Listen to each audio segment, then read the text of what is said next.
Welcome everyone. So this is just going to be a drone highlight reel of the Scotland adventure, cycling around the full mainland.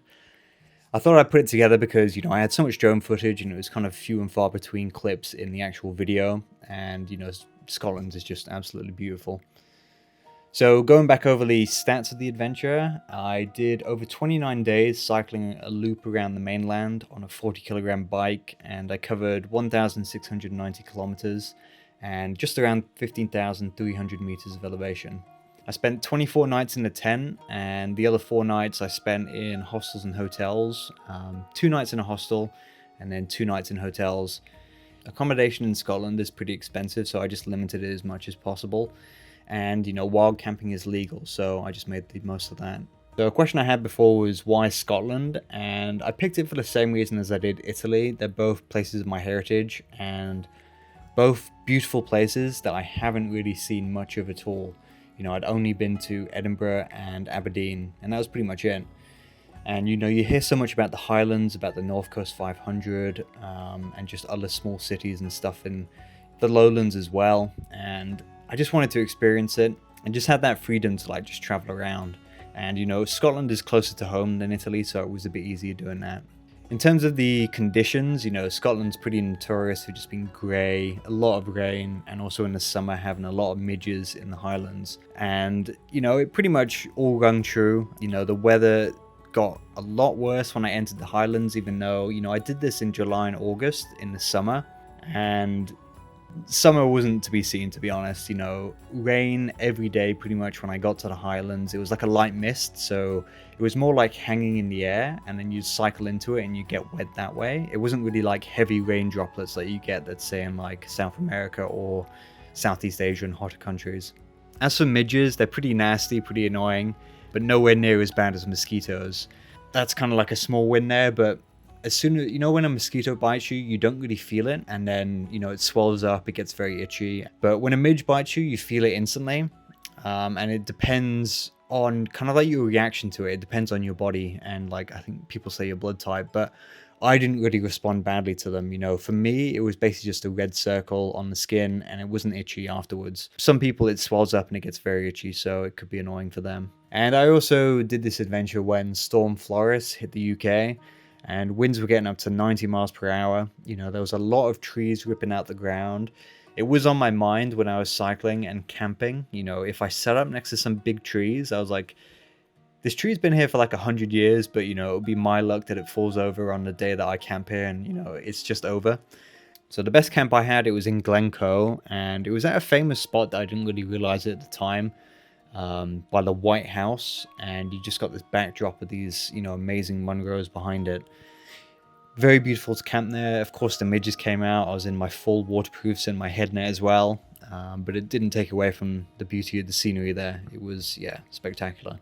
So a question I had in the past as well was, why did I do this alone? And also Italy, why did I do that alone? Honestly, it's just easier to do things by yourself. It's easier to book the adventure. It's easier to actually do it, when you're making decisions on, where you want to eat, where you want to stop, how much you want to cycle each day.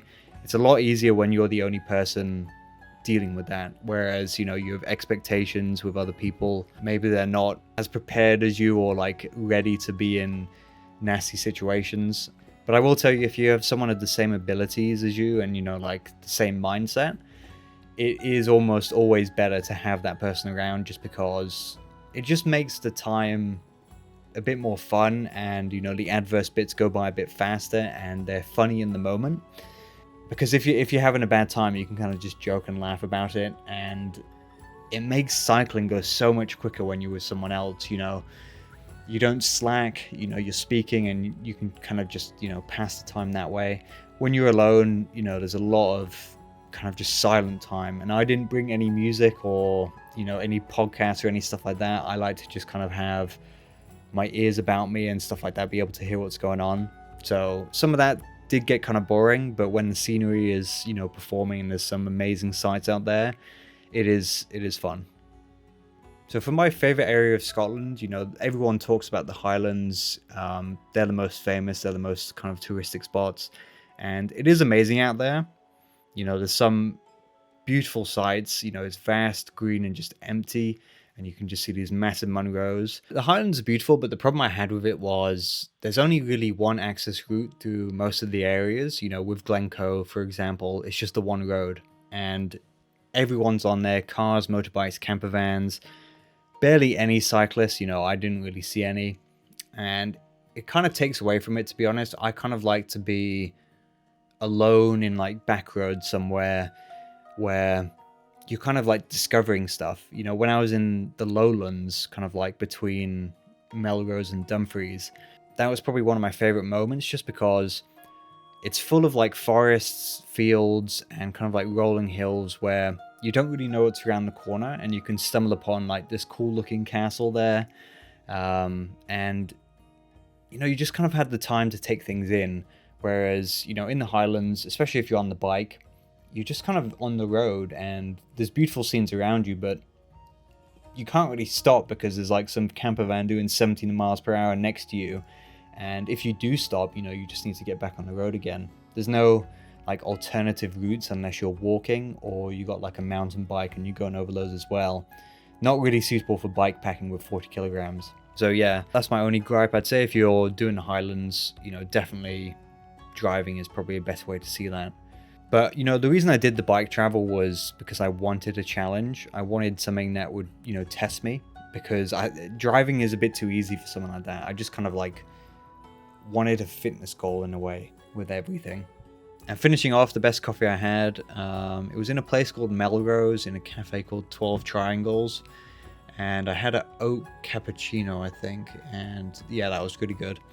I think it tasted even better just because it was like a wet morning, it was cold, and I was very tired. So just being able to sit in the cafe and just have that to rest up was, yeah, it was quite nice. I think I yapped for quite a bit, but we'll probably call it there. And I'll catch you guys in the next video. By the way, the Italy part 1 should be coming out in the next couple of weeks. I'm working on it and just slowly refining it. So yeah, it's going to be a good one. Okay, see you guys. Ciao.